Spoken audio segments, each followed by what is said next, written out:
It says, emancipate yourself from mental slavery. None but ourselves can free our minds.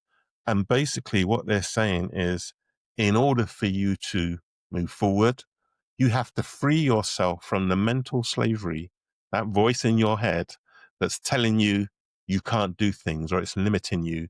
The minute you can do that, then you're freeing your mind for growth and development and things like that. And again, most people don't realize that it's all in your mind. Everything that you're doing that you feel restricted, it's not coming from other people doing it. Don't get me wrong. Some other people may tell you you can never achieve this or you can't be that. That's what happens a lot when you're kids or, when you're at school and teachers tell you, you'll never become an engineer. Something I was told. You'll be better off working in a factory, Mike. So those things can register with you and stick with you and then start to limit your own beliefs. So you have to free your mind going forward.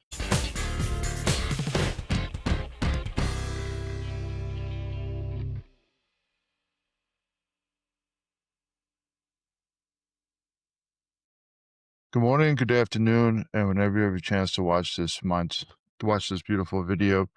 It is 5 o'clock in the morning my time. It is 12 o'clock in the afternoon his time. He is currently over in England, over by London, author of Mindset Unlocked: How Leaders, Learners, and Dreamers Crush Self-Doubt and Unlock True Potential. Welcome, Mike. Thank you very much, Will. It's a pleasure to be here with you. It's a pleasure to be here with you, and thank you for coming back on. And I do apologize about being tardy today. I really oversleeping. Yeah, 7 It hours is a little happens. bit. We've all been there. Yeah, it's and then all of a sudden it's just like now we're showing our true colors. And thank you for letting me catch my bearings when we started in the beginning. So I reached out to you because I saw that you wrote a book about imposter syndrome, and I don't know about yourself over across the pond, if you guys have the same type of beliefs that we do over here, where we start changing, we start evolving, but we don't have the trust in ourselves. Absolutely. I mean, it's no different anywhere, be it the US, be it the UK, or anywhere else in the world for that matter. Everybody has this level of imposter syndrome that creeps in at some point in their lives. It typically come early in their lives as children and young adults, but it could come even much later as well. Typically, I would say that that place of imposter syndrome comes with a battle with yourself or with your unconscious. So, and I can chat more about that as we go along. I'm really looking forward to this. I'm actually kind of a psychological nerd in a lot of ways. And you started talking about growth mindset, and I'm like, oh, Dr. Carol Dweck. And then you started talking about certain other areas of like a diversity, like leadership. And I'm like, oh, decoding human interconnection. I'm like, this is just right up my alley. So I'm like already smiling like a little kid just waiting for this to actually be going on. That's great. Well, I will say that, I don't consider myself to be an expert like Dr. Carol Dweck at all. I mean, I make reference to her work in my book anyway, but I wrote this book predominantly from a place of personal experiences, throughout my early career. And as I moved into management, junior initially, then into senior management, which is where I spent most of my career, I had experienced all of these different scenarios that made me nervous, made me lose confidence, make me question my own abilities and question myself, and actually prevented me from probably achieving certain things within my career as a result of me not wanting to stand up and speak out and do all of those things until much later. Like I was saying, I like to go back before I go forward. So what do you think were the building blocks, or what do you think was the pretty much the basement that created the uprising for you to feel that way? You know, there's quite a lot, I would say. I'm going to give you two different scenarios, right? The first one, and this is the time when I really noticed it, was as a senior leader in my early part of my career. I was working for Hewlett Packard as a senior leader, looking after all of kind of Northern Europe, all of the operations across Northern Europe. We were in a management meeting, which we had every month. And of course, when I observed my peers, you know, these were confident people, very smart, those that would kind of speak up and give their opinions. So that in itself made me a little bit nervous. And we were talking about a particular issue that we were trying to solve. And I had a great idea to actually help solve the problem, but I didn't speak up. I couldn't speak up. Um, and I came away from that meeting really questioning myself, like, you know, Mike, why didn't you speak up? Why didn't you say anything? And it was that little voice in my head that was saying, Mike, don't say anything stupid.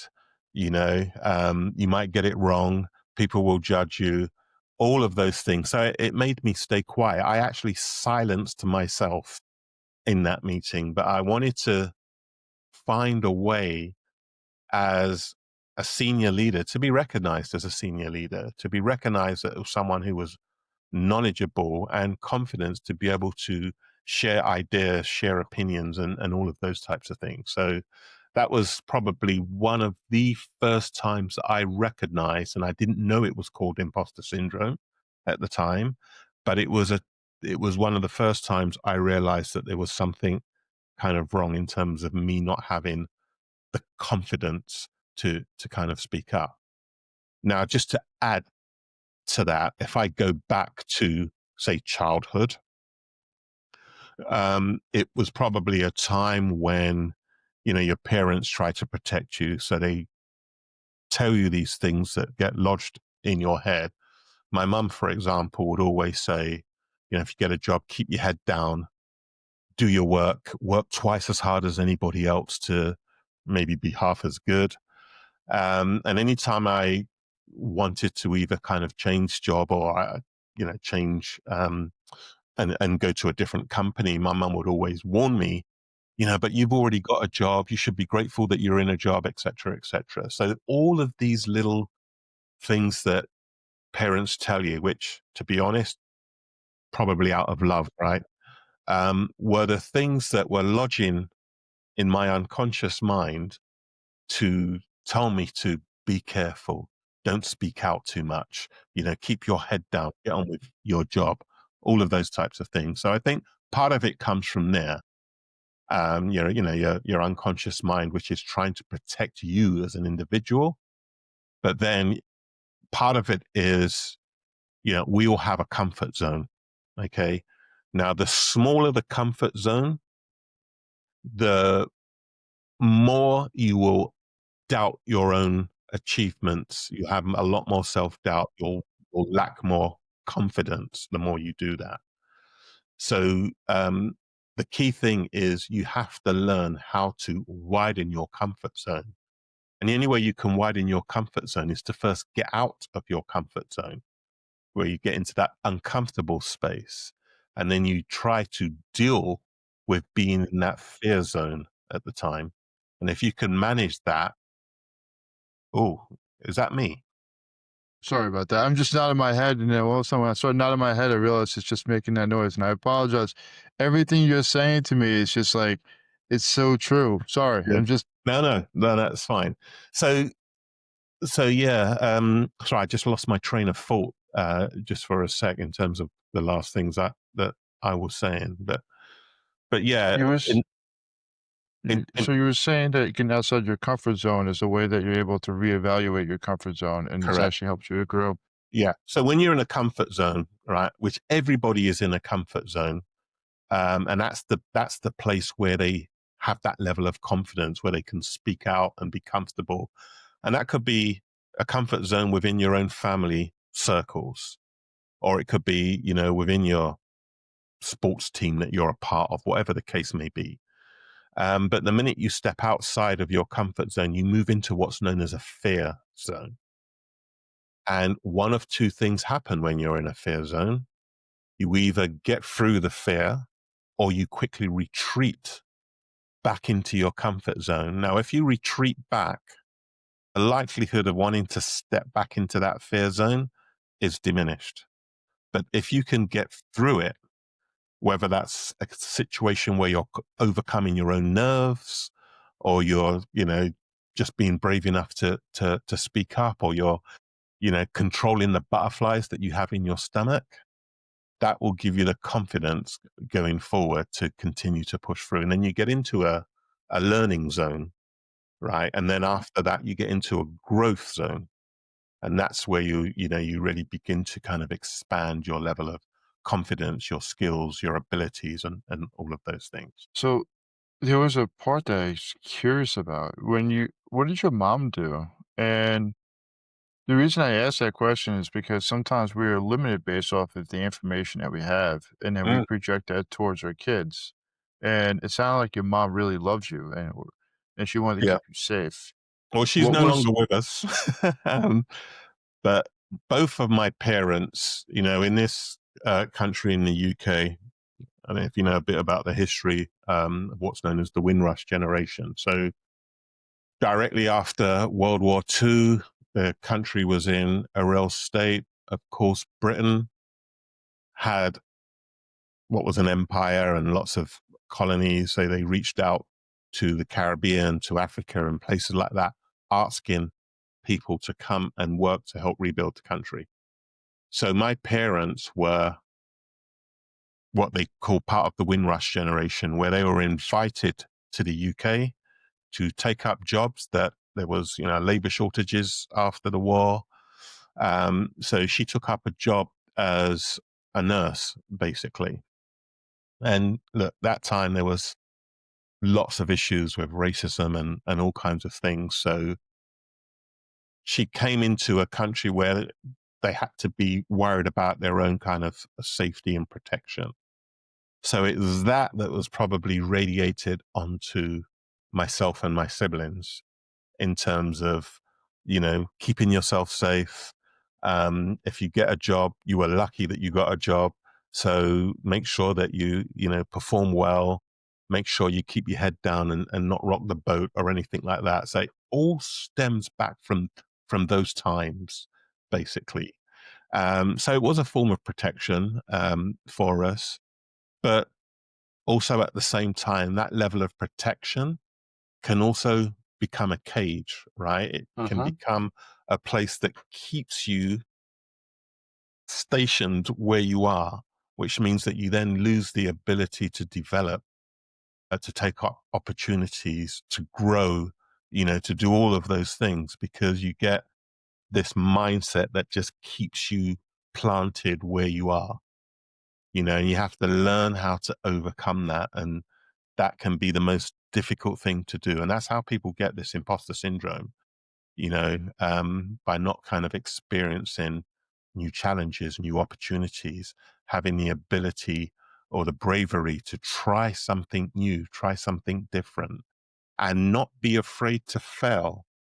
Because the thing about imposter syndrome and lack of confidence is if you fail at a few things, that can also make it worse for you.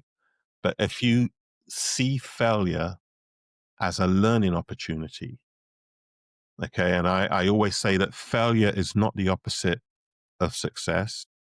Failure is a prerequisite of success. So if you can learn, if you do something and you fail at it, if you start to figure out, well, what can I do differently next time round? You're Uh-huh. already learning because you're already assessing what went wrong, why it went wrong. And then you're starting to think, well, what can I do different to make sure that I'm successful next time? So you're already in that learning phase. And, I always say that, if you fail at something, get back on. It's like if you learn to ride a bike and you fall off, right? Um, one of two things will happen. You won't get back on that bike again, or you will get back on and you'll try again. So that's overcoming your fear. So it's a little bit like that, this whole imposter syndrome. Are you familiar with dialectical behavioral therapy? Sorry, Are you familiar with dialectical behavioral therapy? I'm not. No, So, no. one of the principles of it is called opposite action. And we were just talking about this in one of the groups that I run or I help co-facilitate. If you fall off a horse or you fall off a bike, the opposite action is to get back on that horse, something that you don't want to do. Mm, And you get back on it. And it's just like if you're sad and then you make a smile, or if you're angry, you create kindness. And what it does, it actually changes the mood and temperature. mm. Or have you ever heard of Ryan Leake? He wrote a book called Chasing Failure. No, no. So that book really did save my life in a lot of ways. I worked on my mental health in a very closed setting for 13 weeks. And it gave me the opportunity, after reading a bunch of other books, of wanting to fail at everything because it allowed me to have the opportunity to grow, be able to understand what I was doing, how what I was seeing. But even when you have the skill sets, the tools to be able to act or behave in certain areas, it's never been there before. And not being able to show up and the reason I was going back to about your mom and your dad is they're doing everything out of power, but they also didn't teach us to that level. And not you don't always have the same amount of mentors in that level Mm, that want to give you yeah. that hand up. And that leads me into my next question. It goes back to the first scenario. When you were in the executive leader or up in the upper management, how many individuals had the same type of skin color as you in that type of field? None. And the reason I bring this up, and some people might find this to be silly, there's been studies about this. If people don't look like us, we don't usually have the same type of ability to be able to speak up. And if we live in an echo chamber, and even though our voice is valid, we have made it here, we have accomplished it.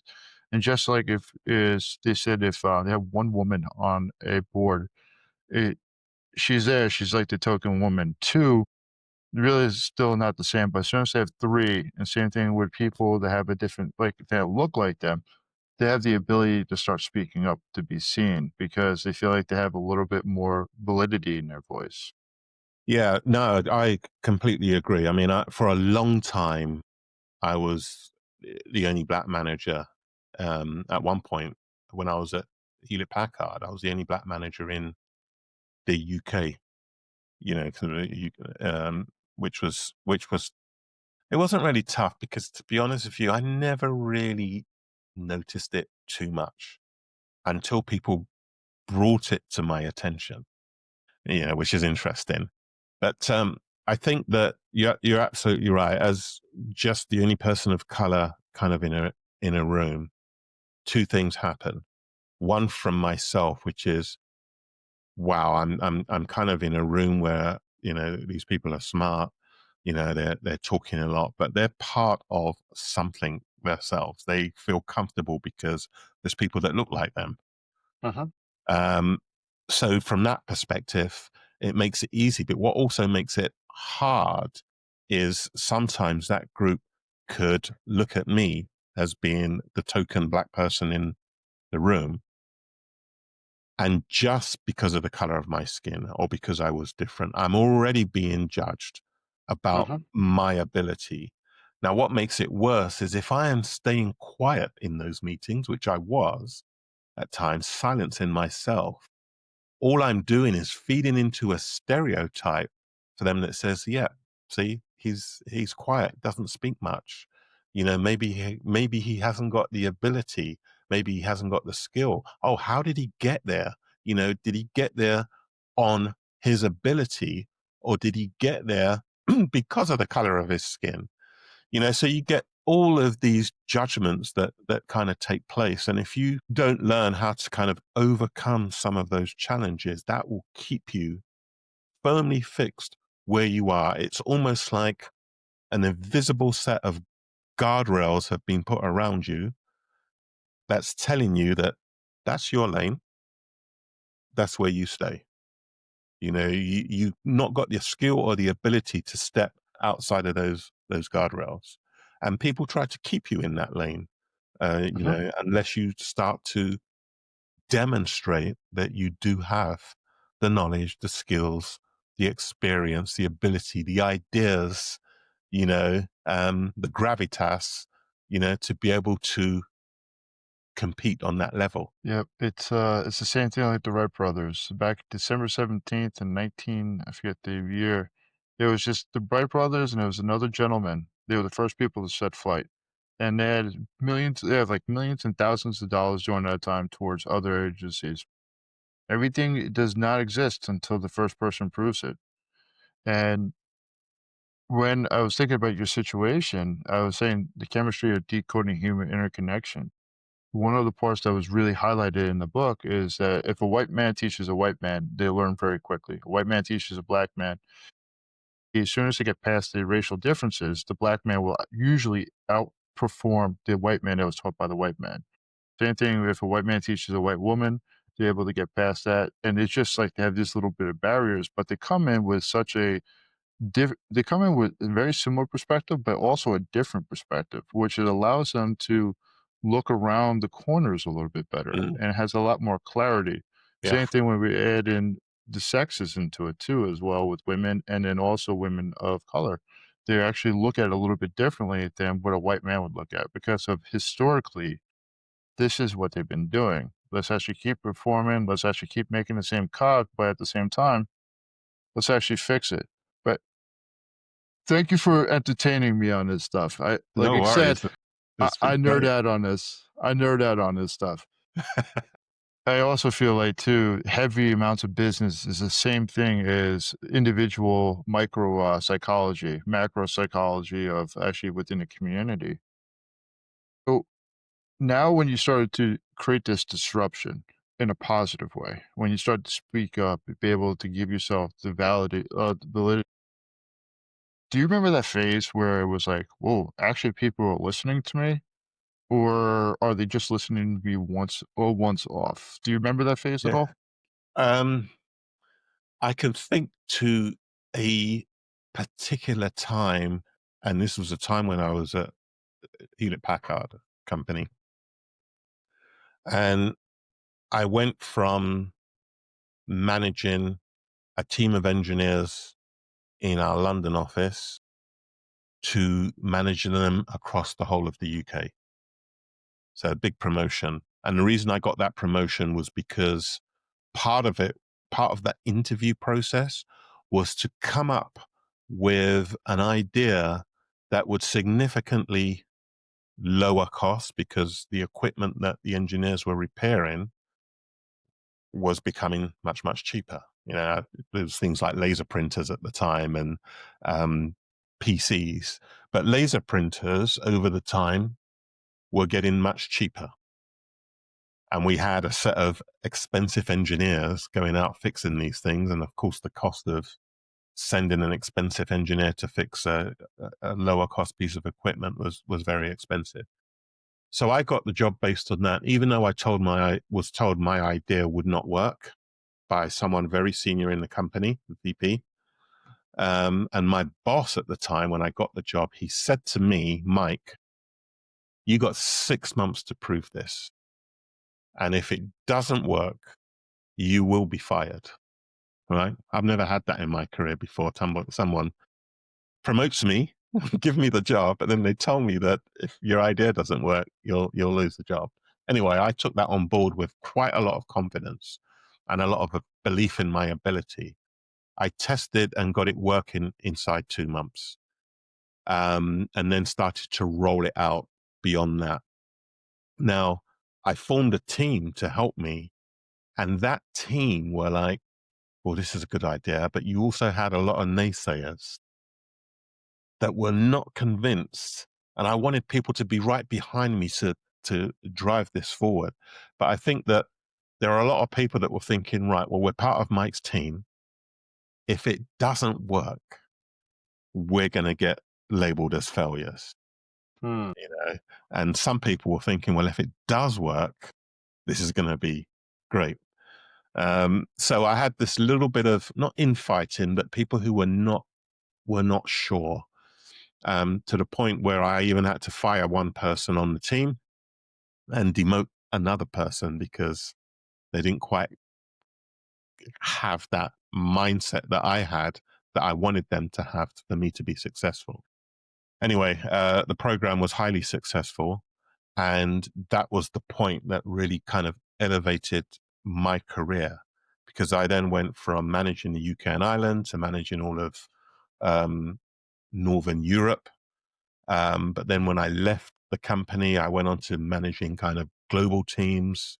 I got to Microsoft, managing their global advertising operations function and things like that. And it was all based from that particular time back at HP, of me having an idea and pushing it with the belief in my own abilities. So it's about having the belief in your own abilities, but then trying to convince people around you that you're not trying to do something crazy. You've thought about this and you just want people to help to kind of understand where you're coming from. And many people did ask me questions. Well, what about this, Mike? What about that? And how would that work? The thing is, Will, some of those questions I never had the answer to. But what I quickly learned was, and this is something I use today, if you are 60%, 70% there, move forward. What I could not afford to do was wait to have everything in place, 100% perfect, because it would have taken me a long time to try and do that. And then I still could have failed going forward. So I never would have known. But if I was more than halfway there, halfway certain, then I was starting to roll out, because it's easy to change and tweak as you're moving forward. And that was a way of working that stuck with me ever since. So It's to me, I'm seeing the ladder that is not actually just perfectly built, but the other ladder that is like just perfectly built, but only has two rungs. The other one is just all hodgepodge together, but they get you to the top. And then I'm also thinking about the steelman argument that you probably have used to be able to agree with them of how their work is working, but then also using another way about how could we utilize these funds to be able to grow the company. And you probably have heard the story about between BlackBerry and Apple, where BlackBerry wanted to add in like more applications, like the engineers wanted them to do more, and then iPhone at the time, Steve Jobs was turning it down, saying, "No, I don't want to turn this into a phone." And then all of a sudden, he finally was able to think again. Adam Grant talks about this and think again, and I'm like, "Dude, you just nailed it, man. That's impressive." It's like all of a sudden, when you have that one huge win, it's kind of like feel like you yeah, get that weight off your shoulders. yeah, You're there. You're just crushing it, and then on top of it, it's like you have like pretty much the macro sense of the voices inside your head of, "Dude, I might fail, I might fail. All right, dude, you need to get away from me, man. You're not being part of the solution. You're not absolutely. throwing out your problems of what you're doing is not trying to figure them out. You're trying to shut down production." And dude, that's freaking awesome, man. Yeah. Steve Jobs, funny enough, is kind of one of my heroes, because I just love the way he wasn't afraid to fail at all. And not only was he not afraid to fail, but he was purely focused on the end user, on the customer. Whereas all of these engineers were focused on the technology, right? I mean, he was like, how do we make this simple for the end user to use these products? You know, and it's the same when you go back to Microsoft, because I spent about 8 years at Microsoft. I just love the concept of Bill Gates. When you think about MS DOS, where you had to kind of write in the code to print, and then Windows comes out, where all of that techie stuff is Mhm. in the background. So you're just pressing a button, and that button is, doing all the code so that you could print. So for the end user, dead easy. No more having to type in the codes, missing a character and wondering, well, why did that not work? All of a sudden you've just got simple, buttons to press and applications and all of those things. So yeah, it's kind of phenomenal when you've got people who are not afraid to fail. They have a vision and they're really driving towards that vision. I mean, that is a real growth mindset in action right there. So yeah, I kind of love looking at the work some of these pioneers have achieved. And you look at everybody else that's come along after them, you whether it's Facebook, whether it's Google or whoever, they would not have been successful if it wasn't for these pioneers in the beginning. So yeah, they've opened doors. Yeah, they revolutionized the game, and some people might just feel like it was just like a little bit of like a step, but that step was more monstrous in so many different ways with how it reverberated back out into the different communities.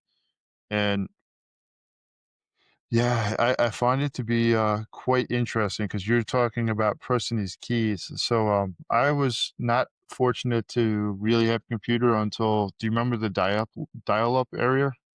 Yeah, Right. So, yeah, the dial-up area or era was when I really got introduced to computers, or actually incorrect, Oregon Trails on, the original Apples, like, big computers where everybody was dying of dysentery. So so I didn't grow up actually putting in all those keys, but I'm thinking about, imagine how much more on the macro sense, if everybody that had to use computers to be able to do anything had to all think about everything that they wrote out, like how much slower progress would be. And yes, just by pressing start on your computer and then opening up a world of information, it just it took out the unnecessary need to remember everything, or not remember all this other data. And like, I think they actually quoted Albert Einstein one time, "What's your home phone number?" He's like, "I don't know." And he takes out a piece of paper. He's like, "What are you, one of the smartest people in the world?" He's like, "Well, this is my number. Why do I need to know yeah, it? yeah, It's just useless data at this time."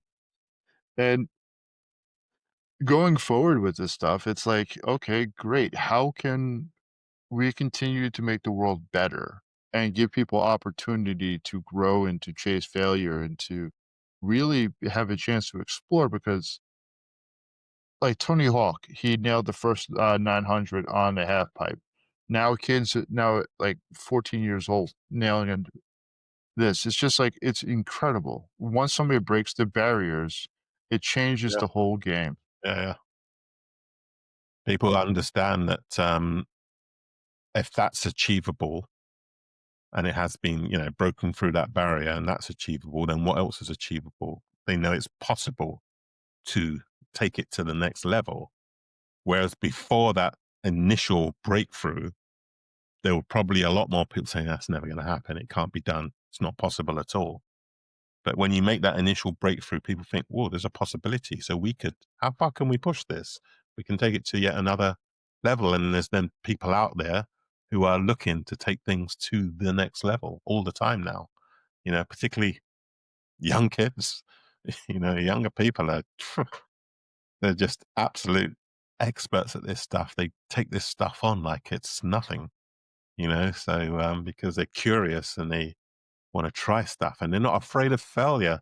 That's the other thing. That's what's changed now through generations, where the newer generations are not afraid of failure at all. Obviously, a different time. It was also a time when working, most people had a job 30 or 40 years, might have only Uh-huh. ever had one job in their lives, and until retirement. Young kids at the moment, you know 2 years, and they're looking for what's next.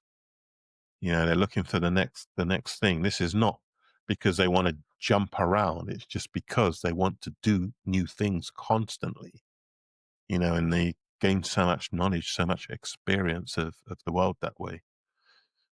So I've anyway, I was having a conversation with somebody about this, where if we look at the Maslow's hierarchy of needs and we put it at the macro sense, which would be our societies, And I was being sincere, but also a little bit joking about how England really shaped it America, because you guys were kind of like our fathers in a lot of ways about how you pushed it out and pushed it out to many different countries, wanted it or not wanted it. Mhm. Very similar to what like Microsoft pushing out the hotkeys to everything, wanted it or not wanted it, changed up how the world really saw capitalism or actually saw growth. And we're getting past that survival like the base layer of Maslow's hierarchy of needs.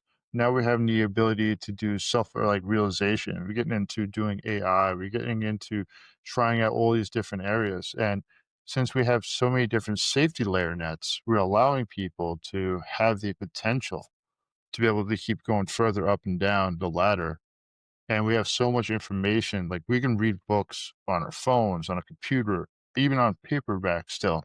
It it's just like it's really nice that we're allowing kids to be able to have this potential growth. Yeah. Yeah. So when you start like now you're developed and you're been doing your own business, what was the reason that you wanted to get this book out there? Mindset Unlocked. Who did you want to impress? Was it for Yeah. you? Was it for your author? Was it readers? Who was it for?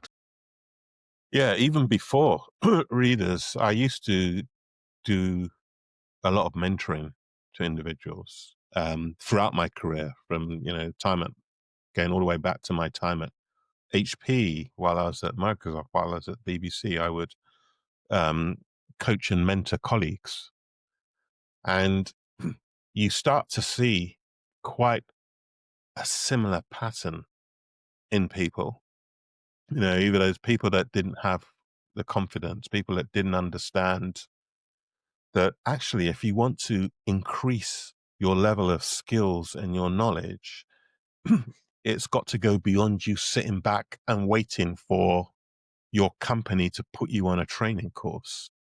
You've got to get into this mindset where you are continuously learning, continuously developing yourself. So I always used to preach to people that yeah, people used to say, well, I want to get kind of promoted in the next year, but I can't see how I can kind of increase my skills because my boss won't put me on a training course. And I used to say, well, what are you doing about it? Take a look in the mirror and deal with that person first before you start pointing fingers anywhere else and expecting other people to get these things done for you. So I used to help a lot of people to better understand how to navigate their careers or how to navigate their fears kind of going forward. And I used to see people flourish as a result. Um, so I decided as a result what I wanted to do was kind of write a book about it. And the book has got obviously some of my own personal experiences. Right at the very beginning of the book, I talk about what I describe as my biggest imposter syndrome moment. And at that particular time, I was successful in the jobs I was doing. I was achieving stuff. I was saving my company millions of dollars each year. And I was put on, as a result, an accelerated development program for high performers. And it was a 1 year long program where you would get coaching and mentored by someone very senior in the company, a VP or a president or something like that. Very first week of that particular program, I flew out to Palo Alto in California, where there were probably about 50 of us. Half of them were from the company from within the US. The other half were people like me from different countries where we had our offices. And on the very first day, evening, we had a dinner where we had CEO had done a presentation, and then we kind of went into dinner. I got sat next to the company's group CEO, president, um, and I didn't know what to say to him. I was so nervous that I was actually shrinking in my seat. And again, that voice in my head, this guy is very senior, Mike. Don't say anything stupid to him because he's going to think, what the hell are you doing here? You don't belong here. that was what was going through my mind. And, this is a guy who had presence. At the time, the company was driving revenues of $38 billion a year. This was way back in early 2000s. And I thought, very, very busy person. What do I say to this guy? I don't want to ask stupid questions or what I would describe as simple questions. But I didn't think I had the gravitas to talk like real business with someone so high up in the organization. So I stayed pretty quiet, and that was probably very embarrassing for me. I couldn't wait to get back to my hotel room afterwards. But I share that in the book because I know that there's a lot of people who go through very similar experiences, and then I talk about how you can begin to kind of get through those. I also share a few case studies with famous people. You mentioned Albert Einstein. Albert Einstein suffered from imposter syndrome, significantly suffered from imposter syndrome, along with some of the more kind of famous celebrities that about. Serena Williams, for example, was one. Yeah. So I've got some of those case studies in there, but I've also got things that people can do to overcome. So I wanted it for anybody really, and as it says, kind of people, for leaders, people who are learners, who wanted to kind of develop their skills, or dreamers, people who had dreams about wanting to do something but wasn't quite sure how to proceed.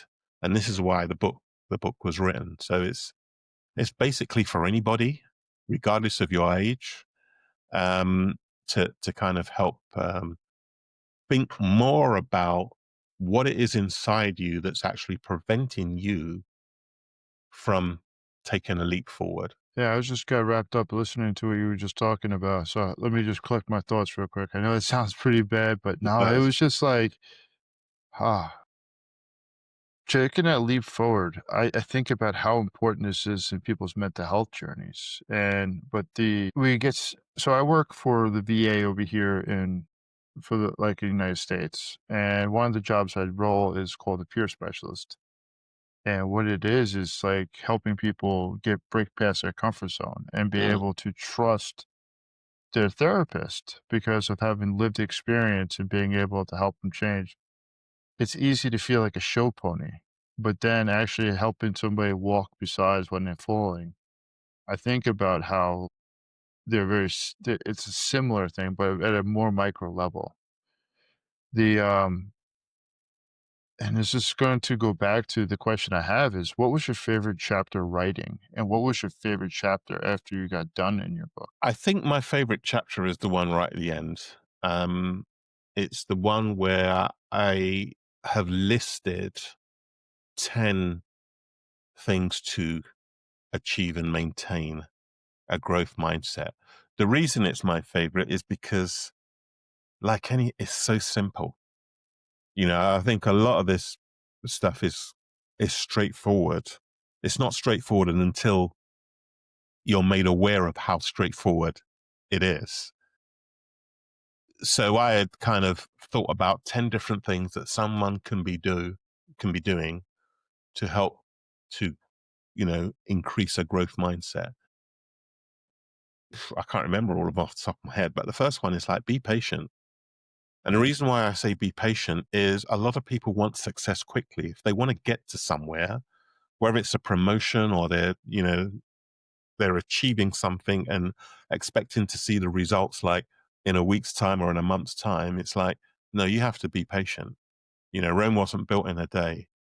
So if you're trying to achieve something, don't expect results fast. You've got to look at it from these incremental steps that you're going to need to make along the way to become, successful. So that was kind of, one of the things, and it was about being patient and time and surrounding yourself with people that will not only encourage you and push you, but will not always be there to tell you what you want to hear. Because again, most people will ask a question, but they only want to hear a certain answer. If you've got someone who's deeply honest with you and they may say, look, Will, you are not strong enough in this area yet. You need to spend a little bit more time developing this skill before you can say that you're competent. Now, you may not want to hear that because you might think you're there already and you might think, well, no, I deserve the promotion because I've already got the skill. But you need people to be, honest with you. So you've got to surround yourself by people who are smarter than you, but Mhm. also people who can be a lot more honest and direct with you when they need to be. But at the same time, those same people will encourage you, recognize what you're doing and push you along with good recognition, positive strokes like well done, good job, all of those things. You need all of those things to be able to continue to move yourself forward. So, yeah, I mean, that was just a couple of things out of the 10, but, it's interesting because in the book, I have this quote, which was a quote I've got the book here in front of me. It's a quote originally by Marcus Garvey, right? But Bob Marley uses some of those words in one of his songs, right? Called Redemption Song. Now, the quote is this. It says, emancipate yourself from mental slavery. None but ourselves can free our minds. And basically what they're saying is, in order for you to move forward, you have to free yourself from the mental slavery, that voice in your head that's telling you you can't do things or it's limiting you. And the minute you can do that, then you're freeing your mind for growth and development and things like that. And again, most people don't realize that it's all it's all in your mind. Everything that you're doing that you feel restricted, it's not coming from other people doing it.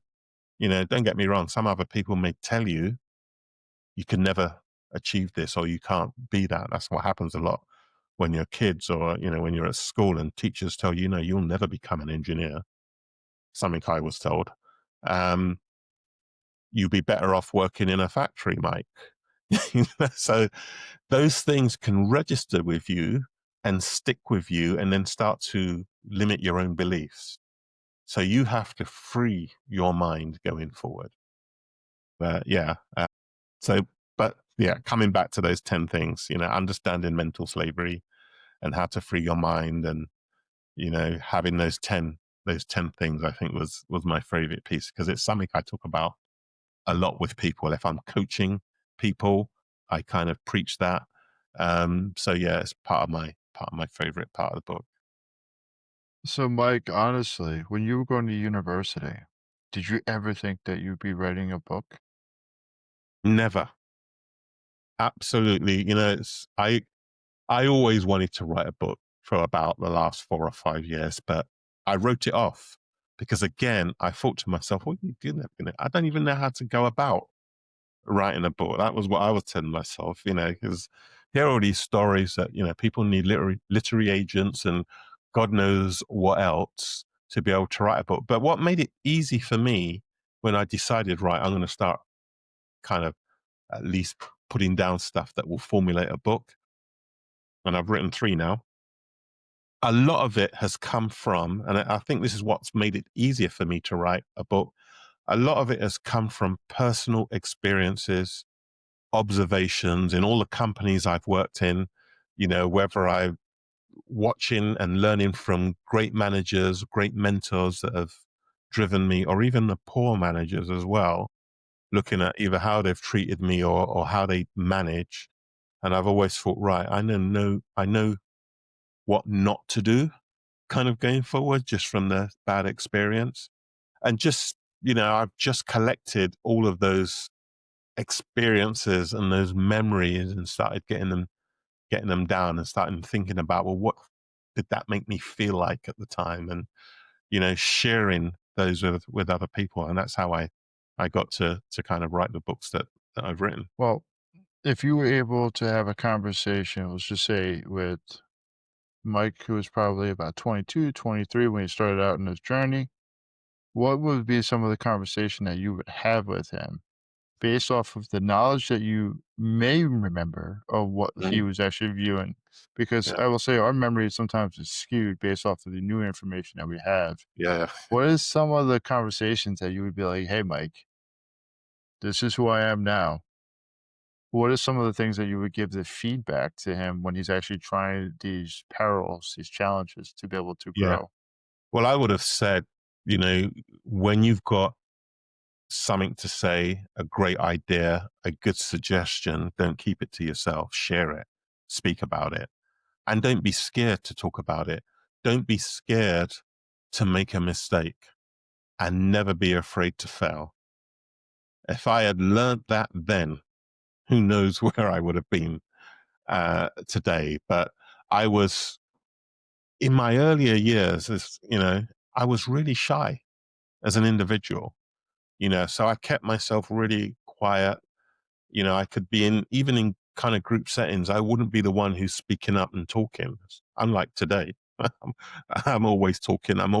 Always asking questions, and even in big town hall meetings in the companies I've worked for, if I didn't agree with something or I had a question, my hand would be going up and I'd be asking the question. And I don't care whether it's the CEO or any other leaders out there.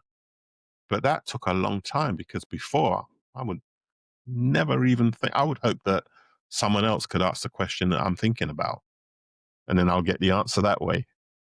So yeah, I would certainly tell myself you have to be much braver. You have to make sure that you believe in your own ability. You have to recognize that not everybody in the room is smarter than you. So don't always think that, because that's how I used to think. I used to think, crumbs, I'm the dumbest in the room. Everyone is super smart. And that's just because of the way they spoke. At that time, some people spoke a lot more elegantly than I could. And I used to think, wow, they're really using words that I didn't even know the meaning of, using these bigger words. And I was like, crumbs, they really know their stuff. That's how I used to think. so, so yeah. And you kind of realize later on in life that, wow, everyone's in the same boat, really. People have got a specific amount of knowledge. But if you think about it, the idea for being in a room with peers or with people that you lead, make sure you're learning from each other. I used to hire people smarter than me into my team so I could learn from them, Mhm. increase my own skills. I was never afraid not to hire someone that had more qualifications than me. Whereas I know there's a lot of managers that wouldn't do that because the first thing that they were thinking about was, oh, they're going to take my job one day. I never used to, I used to hire people and I used to say to them, what I want to do is to kind of develop you because one day, and I said this to about 3 people that worked for me, one day I would like to report to you, because I could see their potential. I could see the knowledge and the experience they had or the experience that they were developing quite quickly that they're going to rise above me at some point. And it used to be, I'd love to be working for you one day. It's hard to tell people that who they look at you and they think, is he mad? But, if you can do that with people, you're already building a strong team. You're building a level of trust among the people that work for you. You're building a level of respect that people will have for you. All of these things play out. Whereas if you're trying to keep everybody down because you are the most senior in the room, that's not going to last long for you at Mm. all. So yeah, it's all about making sure that you are taking care of the people around you, supporting them, letting them know that you're supporting them and encouraging them and stuff like that. So yeah. For sanctity of time, I have so many damn questions for you. I probably have a list in my head like this long and they're all about 8-point fonts. And I'm like thinking about the time, like, which is the right question to ask him right now? But since this is about focusing on men's mental health, when you were, because one of the questions was like, all right, think about how you were started first asking how it was coming up in your stomach about asking the questions, and then ask now as in a leadership, you're asking questions differently about the confidence, how they're pointed, where they're coming from, what kind of emotions are coming from. That's one of the ones I really want answered. But then the other one is, how is your mental health during this whole journey? And what did you do to be able to obviously self-soothe? And then obviously we got to wrap it up because I know we got about 5 minutes. So I I've apologize. got a Just bit more time if you have, so it's fine. all right, I apologize because like you the way that you're answering these questions and even saying crumbs, and I'm like, oh, maybe even try to steal that a little bit. Yeah, it's interesting. From the mental health side of it, it was tough. It was tough because I had all of these things going on in my head and all of these questions, buzzing around and, you know, when is this going to begin to change for me? When can I start to have that level of confidence when I can stand up and finally kind of speak out? I had to do a few things around that. Like I made sure that I had my own personal development plan. So I knew and recognized the areas I needed to strengthen. One of them, for example, that would help me stand up and ask those questions. I did a public speaking training program. It was a Dale Carnegie program, funny enough, that was run by the Dale Carnegie Foundation, run in UK. And it was a 10-week, 2 hours a week in the evenings for 10 weeks on helping you to become much more of a public speaker. Not, I wouldn't say much more of a public speaker, but to be a lot more confident in speaking in public. And it wasn't the good thing. It wasn't one of these kind of in company trainings. It was an external program. So there were people from all walks of life. And again, it was funny because I was on there and there was a CEO from a big construction company, a well-known construction company. And I thought, "God, this is the CEO. He's on this course. He's nervous as well." Like, I was like, wow.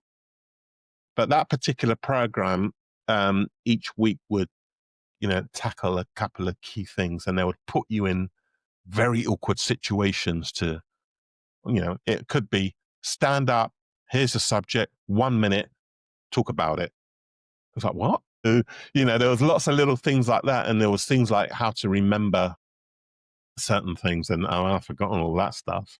But it was great. And at the end of it, the very last week, they ask you if it's possible, invite your direct line manager to come along. So I invited my boss to come on that last week. And I thought, crumbs, he's going to be busy, probably won't come. But he came, which was great. And at the end of it, we kind of went for a quick drink. And he said, my God, Mike, you are a completely different person. You are so much more confident. And I'm going to want to see whether this is going to play out back at work. So based on that, just that little bit of encouragement from him, that kind of reinforced that, oh, I do have the ability. But I started to put myself in these situations. Like if somebody wanted me to do a presentation or to speak to a group, I'll do it. I'll go and do it. And I use that as a way of developing myself, because I think the more you can do something, again, outside of your comfort zone, the more you can do something, then it becomes part of your comfort zone over Mhm. time. So that's how I started to kind of develop and get to a point where I could ask about anything. But it goes a little bit further than that, because as I got to companies like Microsoft and, other companies I worked in, and we went to these kind of big meetings and I had questions, I used to really kind of listen intently and really kind of understand where the company were going, what the values were. And when they said, right, we've got this program and we want to go in this direction and this is what it's going to achieve, in my mind, I was always working out, right, okay, so this is where they want to go. This is how they want to do it, but that's not going to kind of work. Or it might do. Let me ask the question anyway.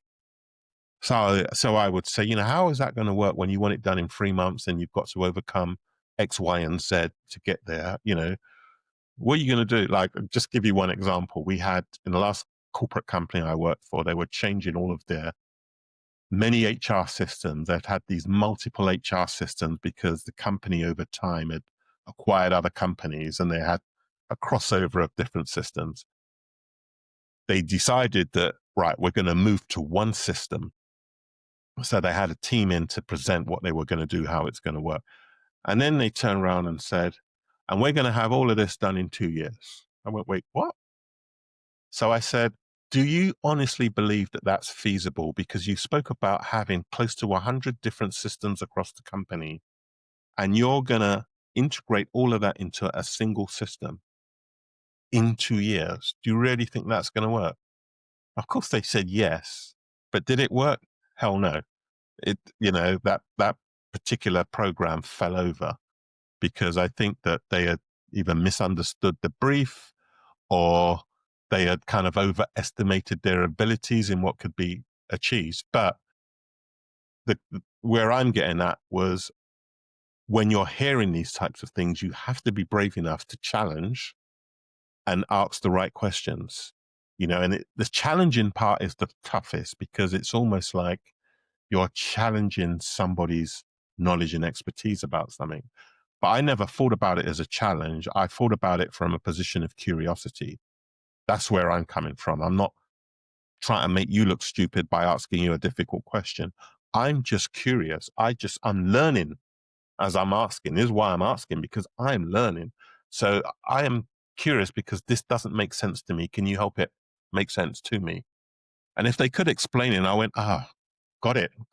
I understand now. I'm ready to move forward.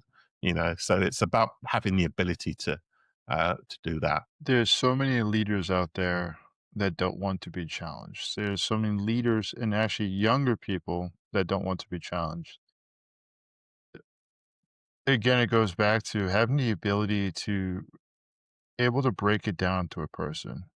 Not saying that they're a disbeliever, because you can feel like if you're actually coming from a place of insecurity, they'd be a disbeliever and they're trying to create a disruption. But having somebody be like, okay, wow, oh, you got me on your team. You got me hook, line, and sinker. Let's actually rock and roll. We got 2 years to do this. Let's go get this thing done. And we're going to get as close as possible. I believe that's where also where there's slightly a bit of charisma, but it's also understanding the potential of what the people you have working for you. What Yeah, is yeah, the vision that you're trying to build? How are yeah. you trying to get at it?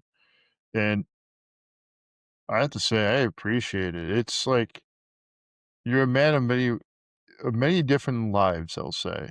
And coming from having a mother that was actually trying to protect you and you being were you like the youngest of your old kids by any chance? No, no, no. I was the oldest. So I Wow. was the oldest. Yeah. Because like Adam Grant and also Malcolm Gladwell, they talk about usually the original thinkers or the outliers are typically the youngest kids that are willing to fail at everything because they already had all the protection from their You're siblings right. actually Yeah, screwing yeah. up.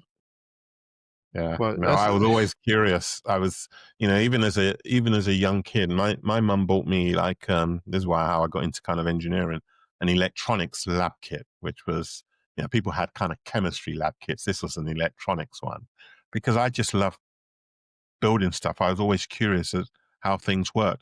Before she bought me that, I would take apart a transistor radio thinking I could rebuild it again. Of course, I'd get in trouble for it because I damaged it.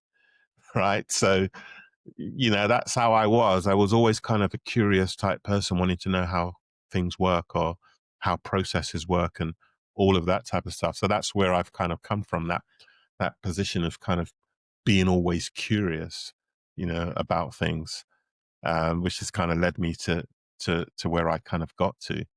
But coming back to your point in terms of leaders who don't like to be challenged, and this is one of the biggest problems we've got in the corporate world today.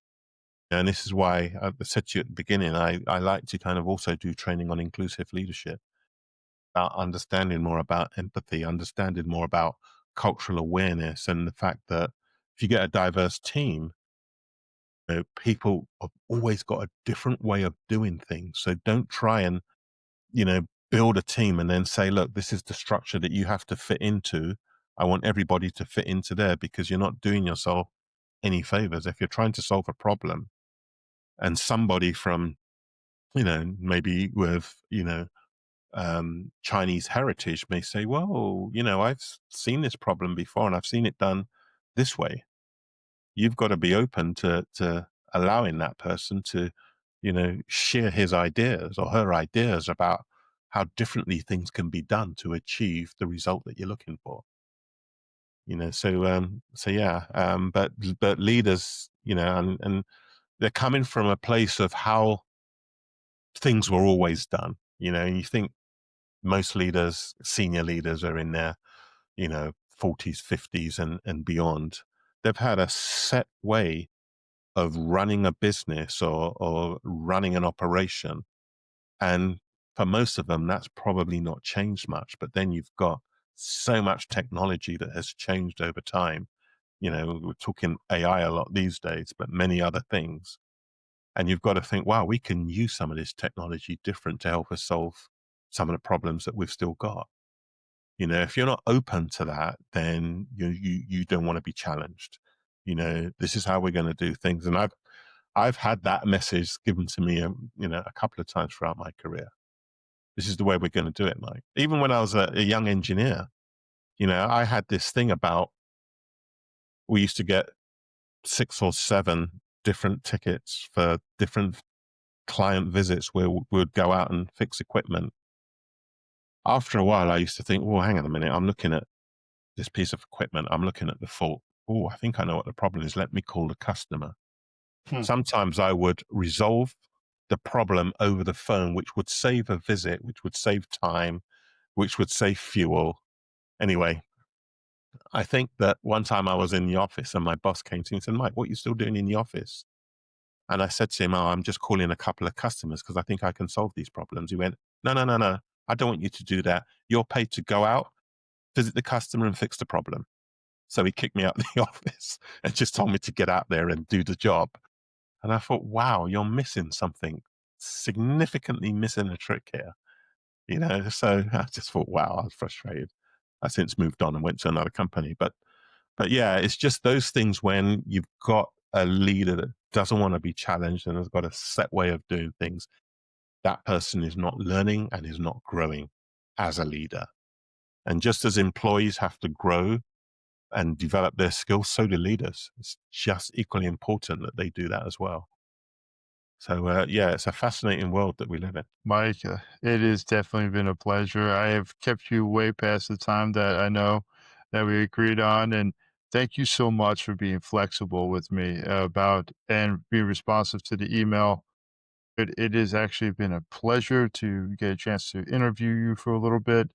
Like I Thank you. said, I could sit in front of you and I could ask and pick your brain because you have years of wisdom.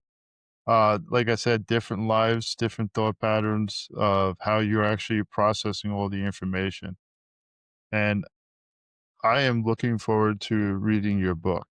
Thank you. Well, I've enjoyed the conversation. I really have. And you're right. We could have probably sat for another hour chatting if I had the time. I would have been happy to have done so. But I've really enjoyed the conversation with you, Will. And thank you for actually even finding me and inviting me onto your show. And I kind of look forward to listening to it post production. Well, I appreciate that.